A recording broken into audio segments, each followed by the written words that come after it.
Welcome, welcome, welcome to Science Cafe here in the wind. If anybody gets blown away, it's not our fault. A couple people still at the beer tent getting their beer, but anyway. All right, very quickly, because we only have 1 hour, so I'll get started right here. My name is David Brooks. I'm with the Concord Monitor and the Granite Geek blog, and I've been doing the Science Cafe for more than a decade until COVID came along and kind of squelched it. We used to meet once a month inside a bar and talk about things from a science point of view. And this is our opportunity to do one outdoors where I don't have to wear a mask, which is nice. So anyway, of those who are paying attention, how many have been to a science cafe physically? Well, a fair number. A few of you, okay. So I'll tell you very quickly how it works. I will ask the two panelists to introduce themselves and to tell you why you should pay any attention to what they have to say. I will ask them a question, they will answer it, and after that it's up to you folks. I'll do the wandering around with the wireless microphone thing. Raise your hand, I'll come up, you can ask your question, and they will try to answer it, and we'll have a conversation. This is a very casual affair, we don't have a script or anything like that. If I give you a microphone and you're asking a question, put the microphone closer to your mouth than you think you should. It's like eating a ice cream cone, because if you don't, it'll be like this, and that doesn't work very well. So, okay. I think people are settled down enough. We can start. All right. So, please, we have two panelists tonight, and I'm going to ask them to introduce themselves, explain what their background is very quickly, and we will go from there. Hello everyone, my name is Tracy Lesser. I'm a professor of chemistry and environmental science at NHTI. I teach a course called The Science of Brewing that I developed a few years ago to get our general education population back excited about science and to learn about chemistry and microbiology. Good evening, my name is Greg Mee. I run Cold Garden Spirits. Closer, he says. Yes. Cold Garden Spirits in Canterbury, New Hampshire, just north of Canterbury Shaker Village. We make brandy and whiskey. Here's your first science fact.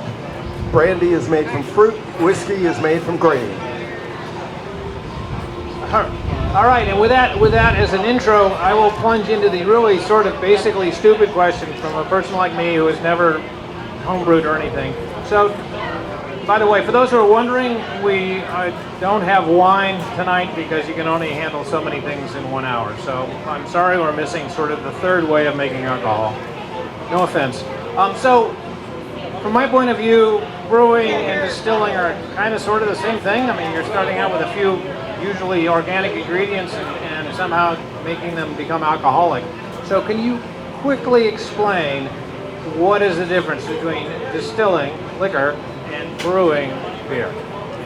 So we can start with beer to make whiskey, actually. So I'm going to hand this off for the beer lecture.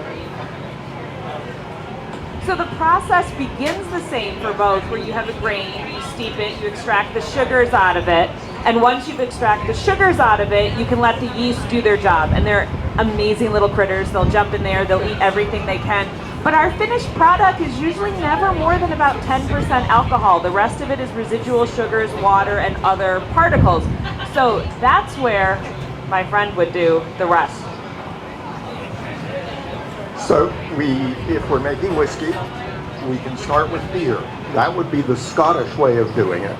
The American way is to do what we call fermentation and distillation on the grain. So in Scotland, they do the starch conversion with the grain, they filter out the sugar, then they pitch the yeast and ferment. The way we do it in America, in the whiskey trade, most people, is to do the starch conversion, then you pitch your yeast right into your grain mash. It looks like a big hot cereal. It looks like breakfast cereal. You pitch your yeast right into that. The yeast goes to town, eats all the sugar, turns it into carbon dioxide and alcohol. And at that point, we can go on to, we pump that mash right into the still. So we're never filtering out the grain. The grain goes right into the still. And this is the reason why American spirits are much more grain flavor based than European than Scottish spirit. Scottish spirit is much more about the flavors of the peat and the smoke and the wood and the aging, where the grain, you don't really taste the grain. In the American spirit, the grain comes through much more clearly. So let me hand this back to you. Tell us a little bit about the starch conversion, would you? So actually, before we get that, what is yeast? I mean, it's this magic thing. I do it for bread, but it's like in a jar. I don't know what it is. So there's these amazing single-celled organisms that basically want to eat as much sugar as they can, and as they eat the sugar, they convert it into alcohol and basically pass out carbon dioxide as they're going through the process. And they will bud into, each yeast has the potential to bud usually 5 times in a brewing process off a new daughter cell, and so their population grows, but in experiments they can get up to 50 times in their population, and then as soon as they're done doing what they're doing and they're old, they fall out to the bottom. So you start out with a dry packet of yeast in a 5-gallon brew, and you end up with, you know, a couple inches thick of dead yeast at the bottom. But the starch conversion, basically that's where you're extracting these really complex carbohydrates, these huge molecules out of the grain, and they have these enzymes in them, these amylase enzymes that are basically like safety scissors, and they go through and they chop them up into sugars, and they chop them up into glucose molecules or maltose molecules from malt, and those are 2 glucose, and the yeast can work with either of those molecules. They can either eat the maltose or they can go ahead and eat the glucose. But if you don't do your starch conversion correctly, there's no sugar for the yeast to eat, and then you end up with just a sort of sugary, thick, porridgey drink. Sort of what they would have had in ancient times, that they would have fed children because it was safer than water. All right, I got other questions, but anybody have questions out in the audience about brewing, about distilling, about alcohol, about the business of either? Or are people just sitting and drinking? You don't have any questions? Wow. You always have questions. All right. Well, I have a question, and let's talk about the business. So one of the things that I've definitely noticed, so everybody's noticed, is that microbreweries in New Hampshire and elsewhere have gone bananas in the last 10 years in terms of numbers. They used to be, I mean, I grew up, it was, you know, Schlitz and Bud, and that was about it. So, for Schlitz. So, why has that happened? And now you got micro distilleries as well, right? And is this just a legal thing? Is it the technology has changed? Is it the hippies want weird stuff? Why is this happening? Well, I'm going to start with a quick answer, then I'm passing it off to an actual professional brewer. I'm just a home brewer turns college professor turns fun brewer. But I think that people like better food now. They like better drinks. They have better taste than they used to, and they want more variety. They want more interesting things, and they're willing to go find it. At least I am. We all know the local food movement, and there's a real tie-in to the local food movement. There are a number of brewers and us as distillers. We use only product, or well, I shouldn't say that. Like 98% of our product, our raw material, comes from New Hampshire. We grow we grow corn and rye. We also grow apple, pear, quince, northern kiwi berry, 4 kinds of grape, and sour cherries, all in our mixed fruit brandy. But David asked about legal. Part of it is legal.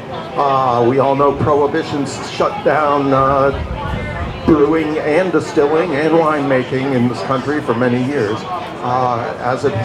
And when it came back, now before Prohibition, there were thousands of small seasonal distillers in this country, mostly based on farms.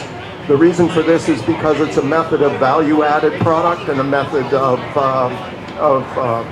storage product, preservation of value. If you have 10 tons of peaches and you have a horse and cart to get it to market and you don't have any commercial refrigeration, the answer was brandy. So let me talk a little more about legal. When we came out of Prohibition, there were many big operators who were still working in the U.S. for export.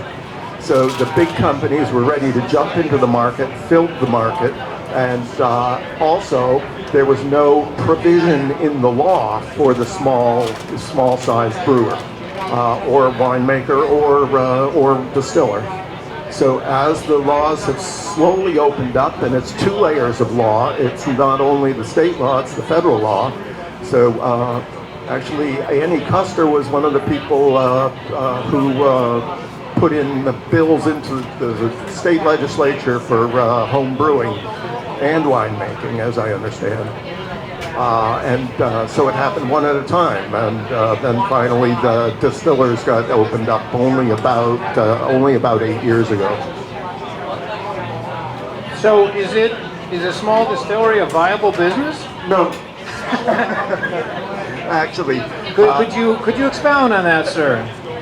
some distillers are doing fairly well, but there are a lot of distillers who started just before COVID started, and it's been a really, really tough time for them.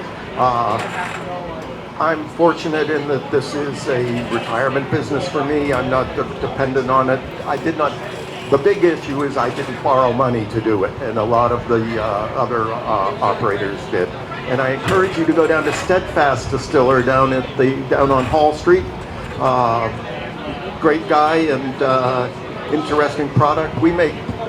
He's much more a moonshine guy, so the apple pie and the mason jar and stuff like that. But he's also making some bourbon that tastes pretty good to me. I'm going to admit I don't know much about the business side of it because I just brew for educational purposes. Do you talk to brewer or students that want to go into the business? Do you run into that much, or? I do. We get a lot of students who, through taking the class, one of the projects that they have to do is they have to taste 31 different types of beer, and they have to visit 15 New Hampshire breweries. And so we farm them out and send them around, and we've had partnerships with Oddball and Litherman's and different breweries that we've worked really closely with in the past. And so the students end up talking to a lot of these brewers, talking about that they're in a class, and I've had a lot of the students that get hired at these breweries and work in them and have dreams someday of maybe opening their own. So have you talked to any of the brewers about the realities of things like, for example, I know that a company is just opening up in Nashua to make cans because getting enough cans for beer during the pandemic's been a real problem. I mean, boring stuff like that can kill a business. I think that's been a lot of the brewers that I've known. They went from bottles and washing bottles and reusing bottles to then cans and small canning lines, supply issues, getting stuff, and just the amount of money it's been taking people to get started in the business and get through the licensing process. It's amazing to me how anyone can do it, and the fact that we have so many businesses who have been successful is unbelievable. I'd like to know what, for both beers and for hard liquor, what do you do differently to make the different flavors of beer? What's the difference to make like a brandy or a bourbon? What do you do differently to make it different? So I'm going to start with the different varieties of beer, and this is something I could probably talk about for the next 5 hours, so I'm just going to try and keep this short. 45 minutes. So we do this experiment with the students where we brew 20 gallons of just a basic recipe with, your base malt. We don't do anything, and we put it into 4 different 5-gallon carboys. And we pick a different strain of yeast into each carboy. They are a different color, they have totally different flavors, they have totally different smells. So in that case, it's the yeast have this amazing ability to impart depending on which yeast you pick. I personally like the Belgian yeast because they give really nice citrus and orange flavors. But then you can play with, do I want a malted grain, a lightly malted grain, a heavily malted grain, and you can pull flavors out with those and then mix and match the yeast with them, and then other additions. Do I want to add fruit? What do I want to add to it? So you can the possibilities are endless. And because yeast are a living organism and they're temperature dependent, I can brew the same beer in December that I would brew in June, and they're not going to taste anything alike. They're going to have totally different flavors, because when the yeast are hotter, they start to, give esters off and ketones and different flavor compounds. So I could do everything the same and end up with two unrecognizably dissimilar products. So actually, before you go, what about stout and porter and ale and lager and all those things? I can never remember which is which. So one factor is the yeast, that's always the factor, but the other one is the level of malt of the grain. So the darker the beer, some of the grain that you're adding into there has basically been almost like burnt toast. You just toast it and toast it and toast it until it caramelizes, and you get those thicker, darker flavors, and then you're extracting those out of those different grains. But you still always need a base malt, because you need the enzymes to chop up the carbohydrates for the sugar, and then you can add in the other ones in varying proportions.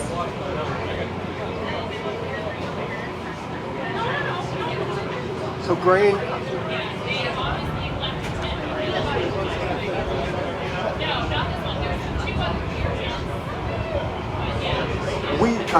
so making spirits is a little different in that we start with other grains and then we add our malt.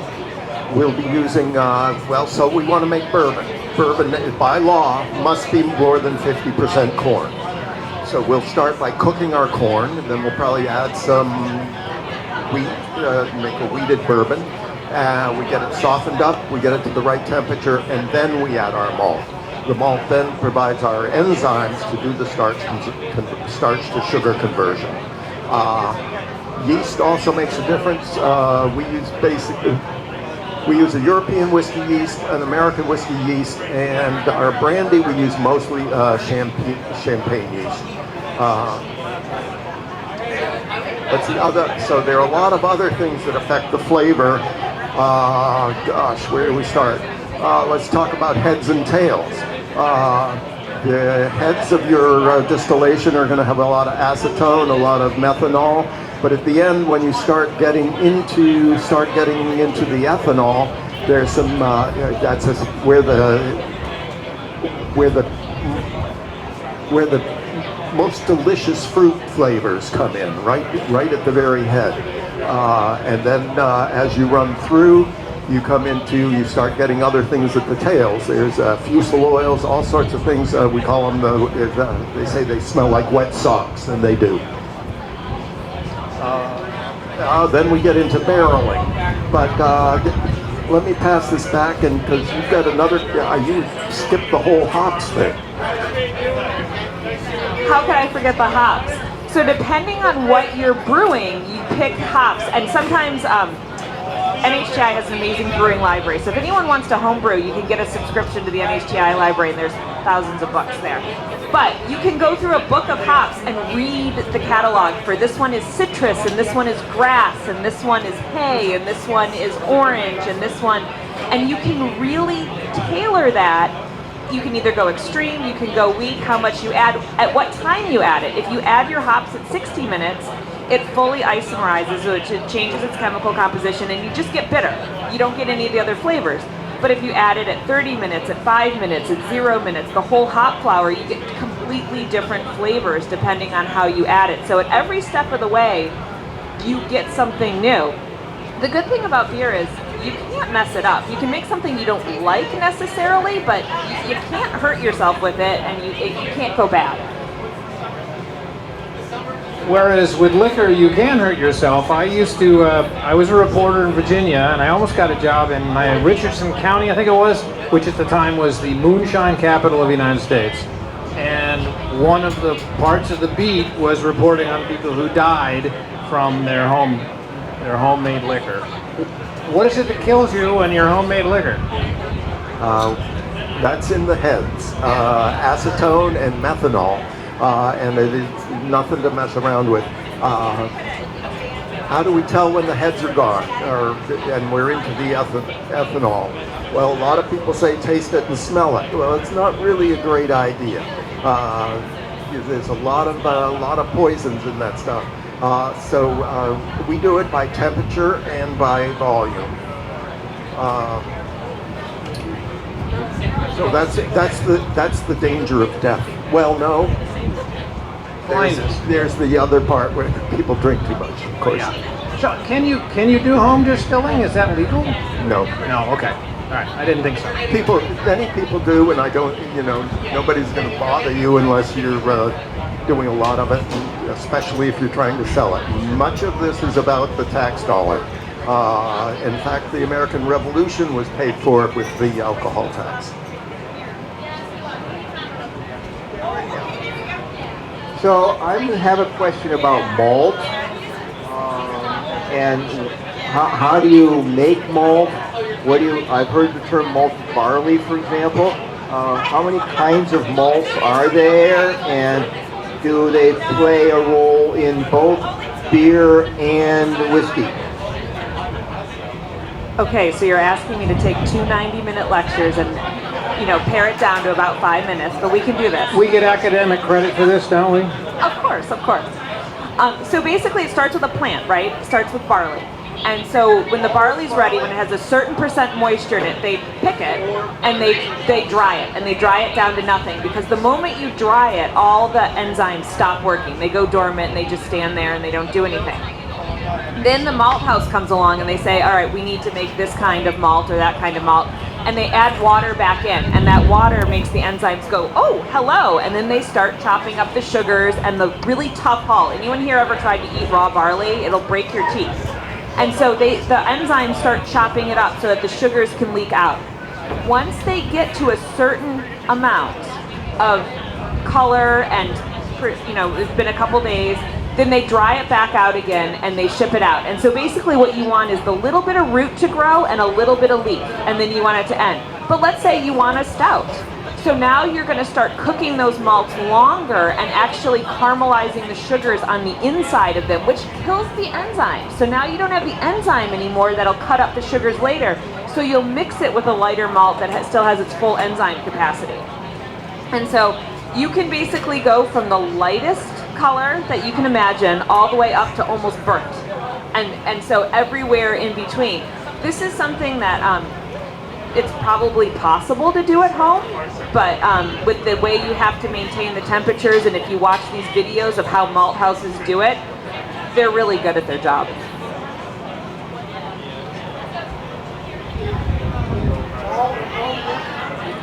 Is malt only from barley? Oh, that's a good question. I'm going to let you answer this one. You can malt any grain, and it does develop an enzyme. There are also many types of barley, and the traditional distiller's malt is called 6-row malt, and it's the one that develops the highest percentage, the highest concentration of enzyme in it, because as distillers we're using a number of other grains. Although there are whiskeys made with like malted corn and malted wheat. Let's see, another thing about this is in Scotland they heat and dry their malt floors with peat, so they're burning peat. And when they do the final stage of drying it out again, they do it with the smoke in the malt house, and it picks up a great amount of smoky flavor. It can. It depends on how they do it. So there are many layers of smokiness, and then also there's peatiness, which is a different thing, which is much more about the way the water tastes in a peat bog, which is used in the process of malting, or in the process of mashing or distilling, or in the part of what we call proofing, which is at the end bringing it to a drinkable, saleable proof, typically 80 proof, 40% alcohol. We're seeing a lot of trend toward higher proofs, 80, 90 proof in whiskey, which is not how they call them cask strength sometimes. Yeah, whatever happened to 151? Wasn't that 150 rum? Well, 151 is a rum thing. Rum is also distilled, but the base of the rum is sugar, molasses. Rum must be made of cane sugar. Interesting reading is the TTB, the government definitions of what different spirits are. Vodka, odorless, tasteless spirit. Although some producers don't really think that's true. And like bourbon, 50% corn. All American. Let's talk about barrels for a second. You use barrels, some too, don't you? Bourbon must be aged in a new charred barrel. Some people say it must be American oak. That's not true. It's not in the law. But traditionally white American oak is used. Flavor profile would be coconut and vanilla, plus you're picking up the tannins. Brandy is going to be aged in European oak, which has it's a different species, a different flavor profile. They talk about cinnamon and vanilla. Cinnamon and leather. It tastes to me like leather smells. And tannins also. So talk about barrels and beer. So we get the barrel when they're done with them. And so as I've worked with different breweries in the past, what I've come to realize is the the distillers finish with their barrels, then they are pretty expensive. So they go to a a higher profit brewery first, they use them, and then they trickle kind of down and they keep using, and then your microbrewers get them after a couple of uses. But it's a really interesting idea because you get all these flavors that come out when you age them in the barrels, and then you also get the different, sometimes the wood can have its own yeast in it, and you can get different things that happen in that process. So again, you take a product and then you put it in a barrel and it's totally unpredictable what you're going to get, but it's usually pretty good. Question behind. So, following up on the rum question, the difference between you're making whiskey, rum, gin, vodka, what separates all those? Vodka can be made from pretty much anything that has starch or sugar in it. Sorry. Anything that you can make vodka from anything that has starch or sugar in it. If it's starch, you have to convert it to sugar. The goal is to have an odorless, tasteless spirit. So there's no grain flavor, there's no fruit flavor, there's nothing from the sugar. Okay, let's go to rum. Rum is required to be made from a cane sugar base.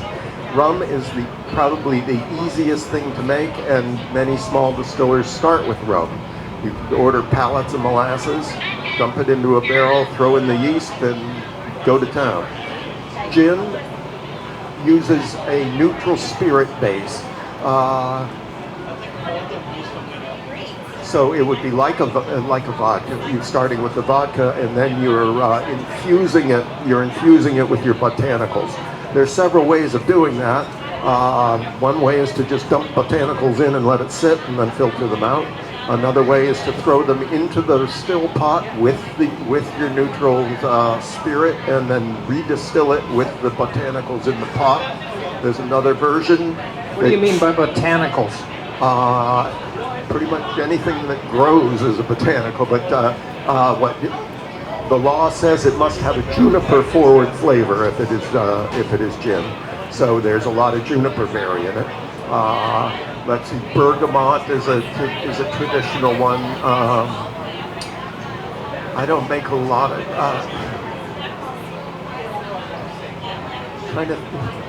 I don't make a lot of gin, so I'm not sure. But they all have the quote secret formula of 17 botanicals or something like that.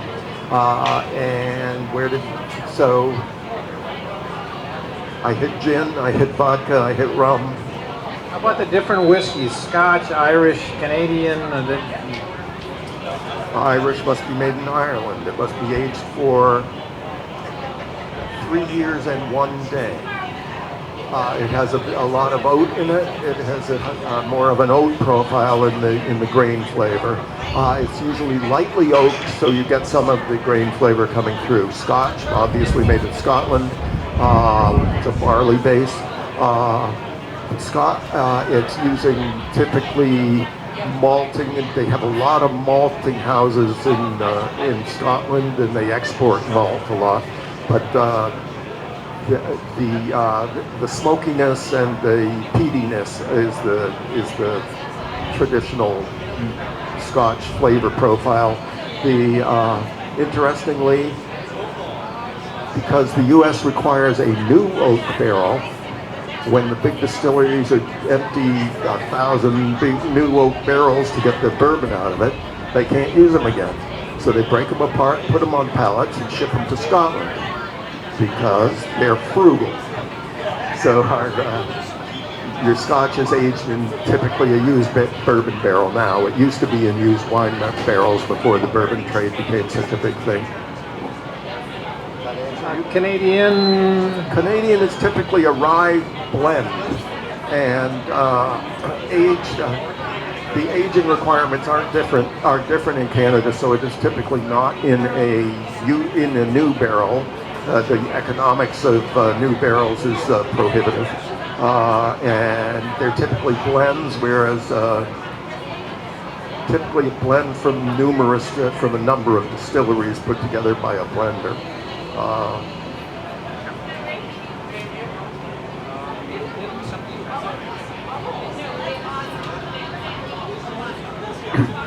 I think a lot of us who are older can remember the days when you had to go to Europe to get nice beer. And with all these little breweries around, the stuff made here is virtually identical or better. So I think that there's so much variety, and we know that IPA is king and every brewery makes multiple IPAs, but I don't know if you've ever tried the different Belgian styles. I always go for the Belgian styles, the Saisons, the farmhouse style. I like that citrus flavor in it with the different combinations. They usually have a little bit of wheat in them too, which gives it a kind of smoother and a little bit of haze.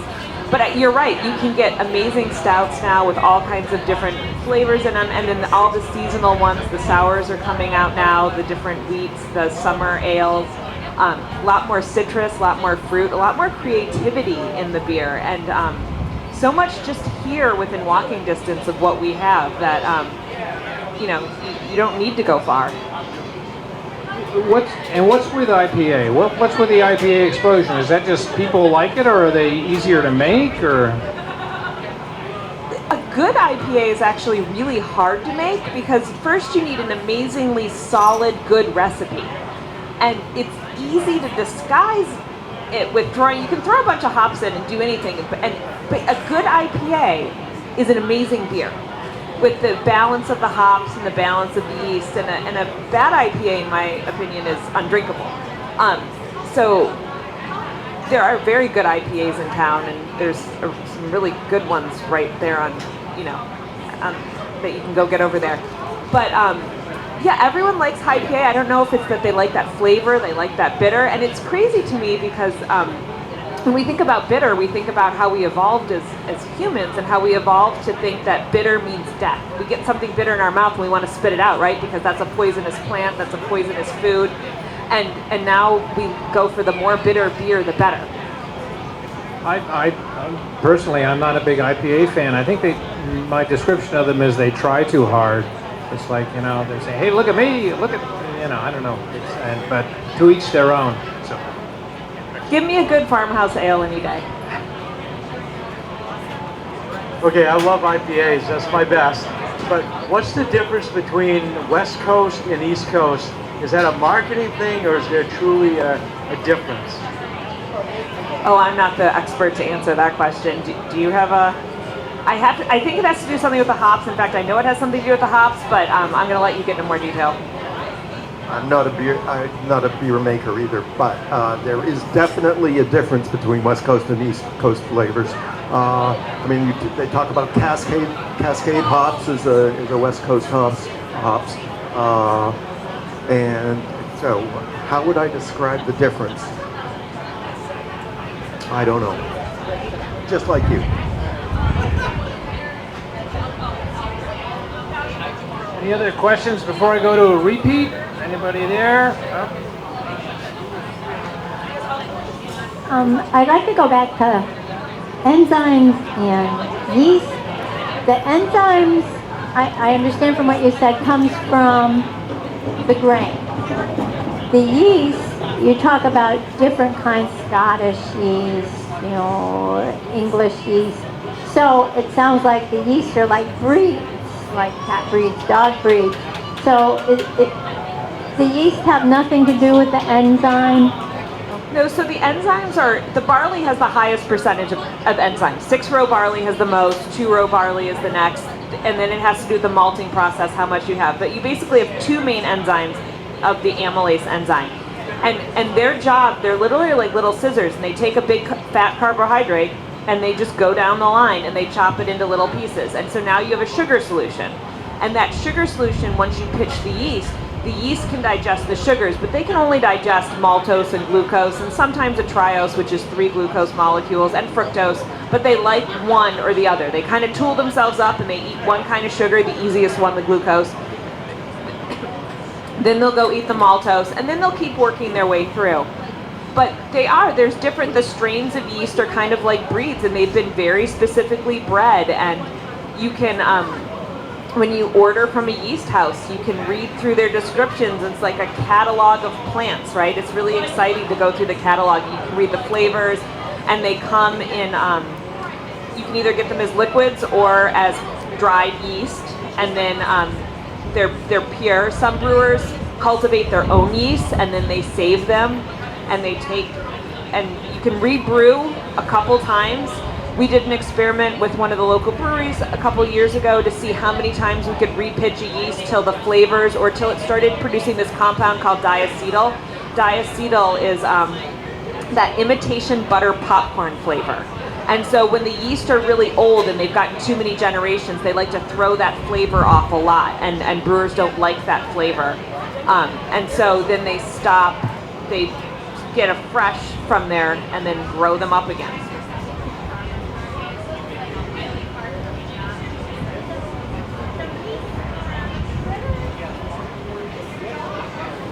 No, yeast are critters. They're not a plant. No, yeast are a single-celled organism. You've probably got 1 million of them on your skin right now. I mean, you know, those of you with beards, you're full of yeast. Ears, other parts of your body. You probably don't want to brew with those. But you know, it's kind of like sourdough. It comes from, you know, people used to open ferment, and the yeast would come down from the air and ferment it, but they were actually little single-cell organisms that were blowing through the wind and landing in. They're not like magic, you know. In the brandy world in France, they use a lot of natural fermentation, and which means wild ferment, and they do a lot to cultivate yeast in their environment.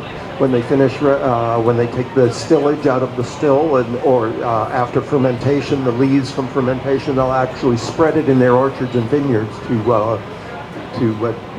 have a yeast that is ambient in their environment. So most brewing yeast is Saccharomyces, and then there's what a lot of the brewers will call this dreaded Brettanomyces, which is a wild yeast that gives you flavors like horse blanket and Band-Aid and things that, you know, sound so pleasant, but people like. And those are you know, with the wild yeast and some of the, and then we can even later, if you want to talk about some of the organisms that make sours, we can go into like the lactobacillus and stuff. I want to do a follow-up to the IPAs, which is, I've heard of APA. Is that something real or just marketing? Oh, American Pale Ale? I believe that's actually one of the styles in the official style guideline, that the American Pale Ale, the style guideline tells you the color, the basically the international bittering units, the ABV range that it should go in, the types of malts that generally go in it, and the flavor profiles that you would get out of it. I have a question about malts. A bit of a story. We were on the Isle of Harris many years ago, and we got into a little pub, and the guy had a whole row of bottles, and we asked him, what are they? And he said, those are the local malts. And apparently every local person in the Isle of Harris brews his own scotch, or distills his own scotch, and has his own malt.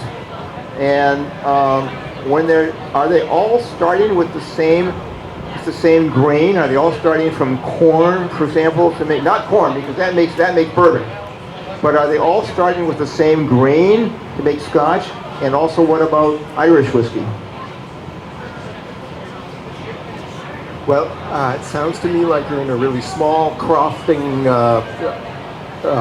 environment where people are growing, possibly growing their own grain, malting their own grain, and making their own spirit from it.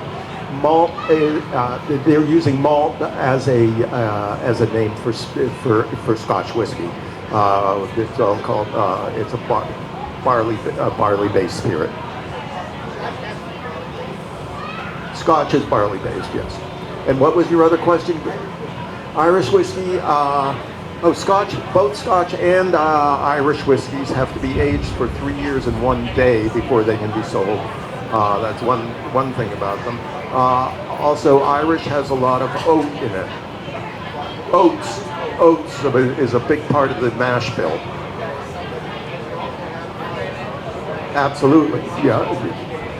Oats, wheat, and barley. Oats, peas, beans. All right, we got a question back behind you here. Scotch question.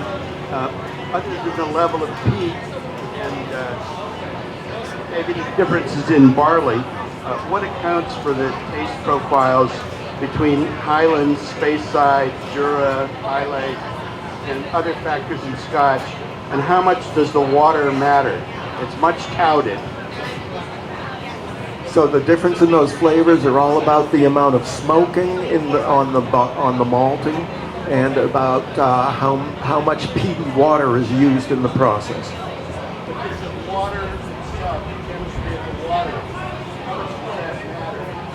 It matters if you don't have peaty water, you're not going to have a peaty product. So they literally pulling water out of the peat bog and using that, and presumably filtering out the frogs and stuff first? No frogs. No frogs. Oh, okay. No frogs come through the distillation process. Okay.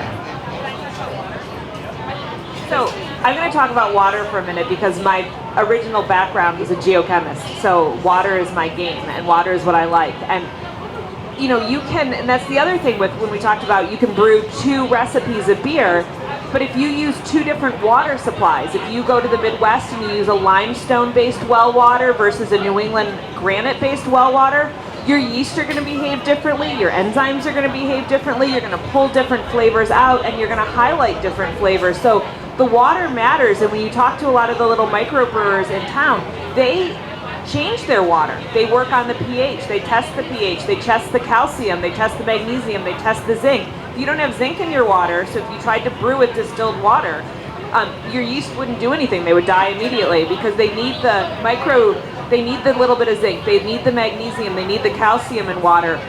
And you'll hear brewers talk, everyone has their own opinion on chlorination in water, and they all have different methods of dealing with it, but water matters. The water matters a lot. Cool. All right, question up here. So I have 2 questions. One is about the barrels. I'll come back to the barrels. The other is how, with all the variations in water and yeast, and how do these small brewers produce such a consistent product for each of their brands? So a lot of the brewers really carefully look at their water profile. They're testing the water constantly. They're looking at their ingredients. They're matching them. And I will say we toured the Bud factory as the class. Nobody does that consistency better than Bud. It's kind of an amazing, to me, I'm blown away every time I think about the process, how they take these yeast, they take all these ingredients. They're brewing at elevation in one place, they're brewing in the Midwest in another, they're brewing in New Hampshire, they're brewing in 3 different places, and they cross-reference and mail samples to each other and test them, and they're getting the same product every time. And for something that's biological, it blows my mind. It's just unbelievably amazing, the science behind what they can do. But these brewers are talented. They're also working with climate control, and I think that helps. We're a home brewer. We don't have refrigerated tanks and heated tanks, and brewers have better equipment than I do at home.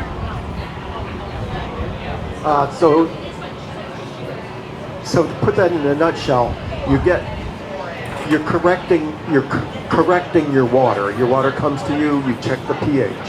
You correct the pH. You correct some of the mineral contents. There are other things that don't matter so much, but there are certain things that you have to get right.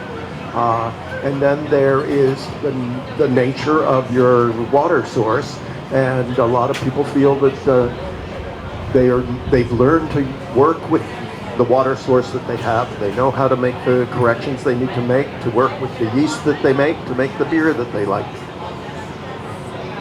So yeast products from year to year are pretty standardized.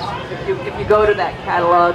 Oh yeah, it's a big science and a big business.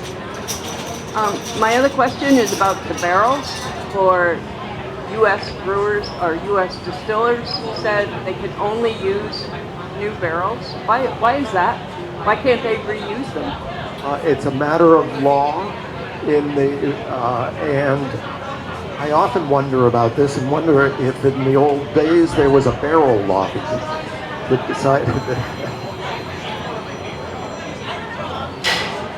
So just a number of years ago, I did a science cafe about brewing beer, and we had the head brewer from Bud in Merrimack, and he talked about their yeast, and there are disadvantages to being outdoors, but anyway. And he talked about controlling their yeast, and they have it in locked areas, and when they transport it, it's like carrying the bomb codes or something. So anyway, any more questions? I'm gonna go. I'll be right back. A follow-up to the Budweiser. I heard many years ago that Budweiser used rice in its beer. Is that true? Yes, sir. So they do have rice in there. No, Budweiser does not. Budweiser used rice in their beer? I don't believe. It says on their can what their 3 ingredients, or what I think they're just barley, hops, water, and yeast. Some really? of the other ones use. And rice is a great adjunct. You get a really smooth beer out of it. You can mix it with the barley. It really smooths it. It gives you a light color. A lot of lagers use rice, and that's what gives them that great finish. Does that give it more gas, or more bubbles, or whatever you want to call it? Oh.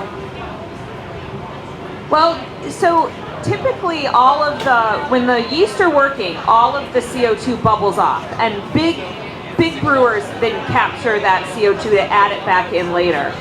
And so then, whether you filter it or whether you pull it out to finish it, then the CO2 is added back in. So the Bud that you're getting isn't naturally carbonated. Though Allagash still does some yeast in bottles, and they do, but that's added after the fact. So they add a little bit of yeast, and so if you're a home brewer, you're adding a little bit of yeast into the bottles when you're bottling because you don't want the yeast to be working to make alcohol anymore. You just want them making carbon dioxide. So you kind of stress them, and then they just make carbon dioxide. All right, got a question way over here. Hi, I'm going to throw you for a little bit of a loop. I was actually going to ask about mead.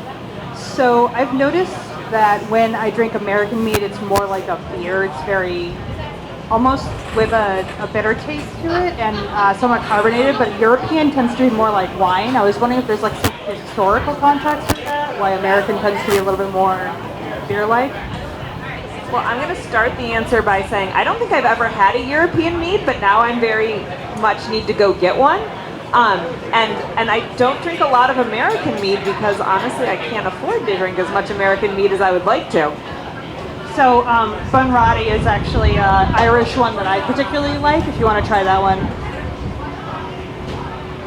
And mead is made off of honey, okay. But it's similar to making beer.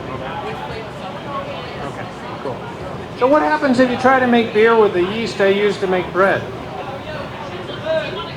Well, you don't know what you're going to get till you're done, and it may taste like a Band-Aid or a horse blanket, but I mean, you'll get something. I mean, the beauty of beer is, people used to put their, I love to talk about Dogfish Head because they do this ancient ales. They've tried to recreate ancient ale recipes, and they've done an amazing job, and they wanted to brew an Egyptian ale, and so they actually went there and they put petri dishes in the wild in the desert trying to capture the yeast that was endemic to the environment there, and then brought it back and brewed the beer with that. UNH has done some really cool experiments with brewing under their kiwi berry plants and letting the wild yeast fall in and brew with it. It's just that wild yeast, like anything else, is unpredictable, and you just don't know what you're going to get. But you could get something amazing, or you could get something. You could get a lot of lactobacillus flowing in. You just don't know what you're going to get.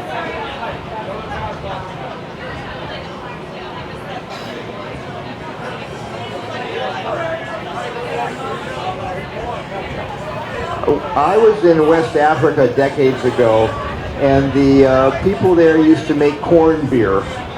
And basically, it was actually made from maize.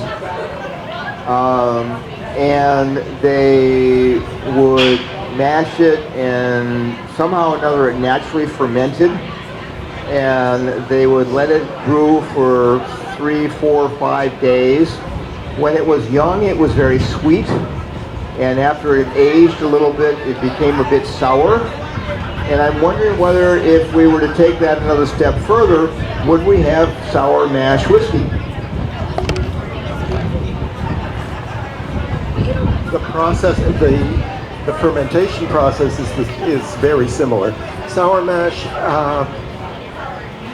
means mostly in common use that it's done more like a sourdough than that you're using the yeast from a previous batch to make your new batch.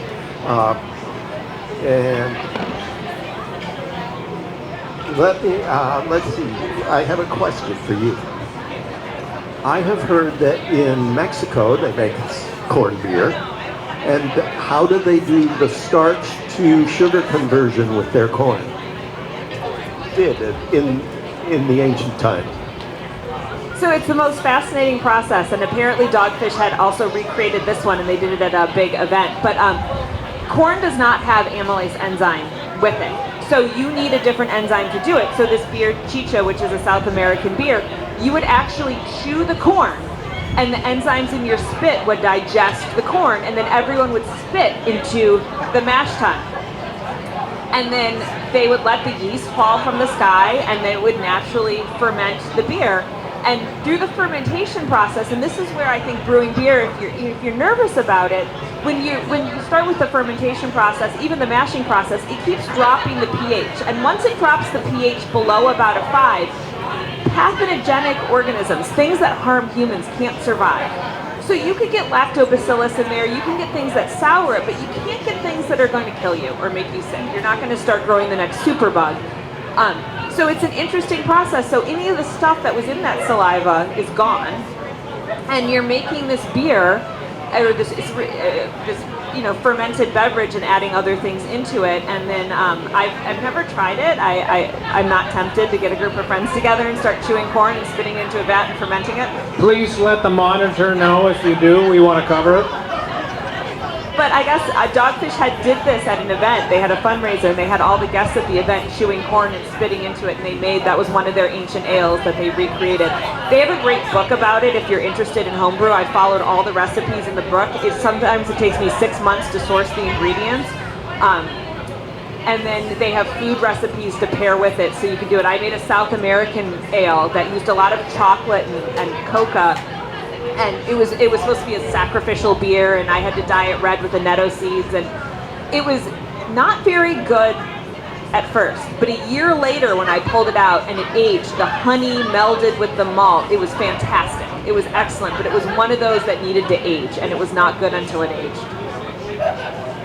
We only have a couple minutes left, so let me ask a American historical item. What about ciders, apple ciders, which was, I think, sort of our first booze.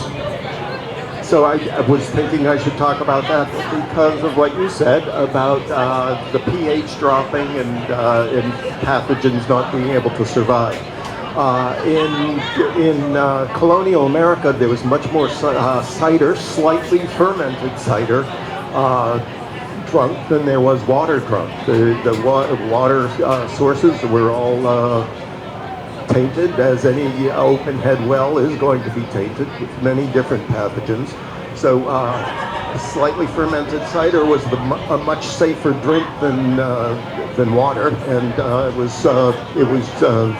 it was traditionally sold to the served to the entire family from the time you were weaned to the time you went to the grave. Everybody was slightly drunk in colonial America. Well, there's a great story. I don't know how many of you know about the cholera epidemic in Victorian London. And, you know, John Snow did his map of the wellhead and the Broad Street pump. But one of the things that really clued people in was the brewery didn't die, in the epidemic. They didn't die of the cholera epidemic because they were drinking. And you have to remember, in colonial times, their alcoholic beverages were not what we're drinking now. They were 3%, 4%, 3%, 2% alcohol, just enough alcohol to kill off the pathogens. They were also not as filtered, so they were more nutritious. They were full of vitamins. So it was in fact a very healthy drink to give small children instead of water. And again, water killed you. You know, your water killed the kids, but the slightly fermented beverages were safe to drink. And nutritious, a lot of nutrition. The Johnny Appleseed wasn't spreading those apples so you could eat them. He's spreading it so you could drink them. At least so I've always heard. So, all right. Well, we are at 6 o'clock. Unless somebody has a brilliant final question here that will dazzle the audience, I think we're going to let our panelists go. Oh, I have some distillery passports here with the list of all the distilleries in New Hampshire, and if you'd like one, and if you get a stamp at each distillery, you'll get a number of coupons for 10% off at distilleries. excellent. And if we want to enroll in your course at NHTI, we can do that as well. Is that it? So, okay. Well, join me in thanking our panelists for giving us their free time. That's right, sorry. And I don't have another Science Cafe plan at the moment, but if you go to sciencecafenh.org, you can sign up for the mailing list. The Nashua Science Cafe still does it online, so you can watch the online ones once a month. And if I start it back up again, I will let you know. So thank you very much for coming.